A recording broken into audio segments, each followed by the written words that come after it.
मुल्क में पानी की खोट वारे मामले ते इरसा जो इजलास अॼु थींदो। उन हवाले सां वधीक तफ़सील ॿुधाए रहियो आहे मराठी जो रिपोर्टर मुदस्सर राजपूत। जी मुदस्सर, छा तफ़सील आहिनि?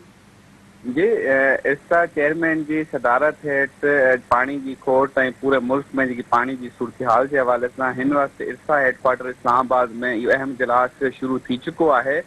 इन अहम इजलास में अज ज़रियन मूजिब बिन जेके पॉइंट्स से गौर विचार किया वेंदो। सब खां पहिरियों जी खोट पानी की आई है नेचुरल आहे, इन जे हवाले से मौसमियाती तब्दीली जे हवाले से मेट डिपार्टमेंट के इन हवाले से तलब किया वियो आहे त मौसमियाती जी सूरत हाल आहे उहा कहिड़े पासे पई वञे ऐं ईंदड़ कुछ ॾींहंनि में मौसम कीअं रहंदो उन जो अंदाज़ो लगाए पानी जी सूरत हाल जो भी जाइज़ो वरितो वेंदो। जॾहिं त ॿियो अहम तरीन मामलो अॼु उन ते गौर विचार कयो वेंदो। ज़रियनि इन हवाले सां कुझु तस्दीक भी कई आहे जंहिंमें चयो वियो आहे त अॼु जेको इरसा जो इहो इजलास आहे तंहिंमें तमामु सूबनि जा मेंबर भी मौजूद आहिनि ऐं इन्हनि खां मुशावरत कई वेंदी त टेक्निकल माहिरनि ते ॿधल टीमूं ठाहियूं वञनि जेके सिंध जी तरफ़ां जेके ख़दशा ज़ाहिर कया विया आहिनि त पंजाब उन जो पाणी चोरी थो करे त उहे टीमूं टेक्निकल टीमूं ॿिन्ही सूबनि सां लाॻापियल जेके टेक्निकल माहिर आहिनि उन्हनि ते ॿधल हूंदियूं ऐं उहे सिंध जेकी पंजाब जी टीम आहे उहो सिंध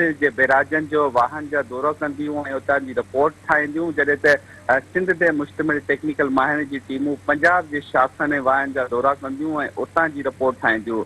ज़रियनि जो इहो चवणु आहे त इहा हिकु हथमी रिपोर्ट ठहंदी ऐं इहा रिपोर्ट वज़ीर आज़म वटि पेश थींदी। पर उन खां पहिरीं जेको अॼु जो जेको इहो इजलास आहे इन हवाले सां इहो इतफ़ाक़ क़ाइमु कयो वेंदो। चेयरमैन पारां जेको इजलास तलब कयो वियो आहे जंहिंमें पंजाब ऐं सिंध जे मेंबरनि खां इन हवाले सां तजावीज़ वरिती वेंदियूं ऐं इन हवाले सां इतफ़ाक़ क़ाइमु कयो वेंदो। उन खां पोइ टेक्निकल माहिरनि जी टीम ठाहिण ते इतफ़ाक़ कयो वेंदो। आख़िर में हिकिड़ी शइ नाज़रीन खे ॿुधाईंदा हलूं त इन क़िस्म जो इहो प्रपोज़ल जेको मुशर्रफ दौर में 2000 में बि आयो हो जंहिंमें उन वक़्त जी जेकी अपोज़िशन पार्टी हुई पीपल्स पार्टी सिंध में उन पारां इन हवाले सां एहतजाज कयो ऐं तनक़ीद कई त इहो अमल ग़लति आहे इन टेक्निकल टीमनि जो। हिकु दफ़ो ॿीहर हिन वक़्तु सिंध हुकूमत जी पीपल्स पार्टी जी हुकूमत आहे हिकु दफ़ो इहो ई प्रपोज़ल जेको मुशर्रफ दौर में इहो प्रपोज़ल आयो आहे। उस्मान बोज़दार वज़ीर आला पंजाब पारां कल्ह जेकी आर्च कई हुई त पार्लियामेंटेरियन जो बि वफ़द ठाहींदासीं ऐं टेक्निकल माहिरनि जो वफ़द ठाहींदासीं उन जे तनाज़ुर में अॼु इहो इजलास तलब कयो वियो आहे।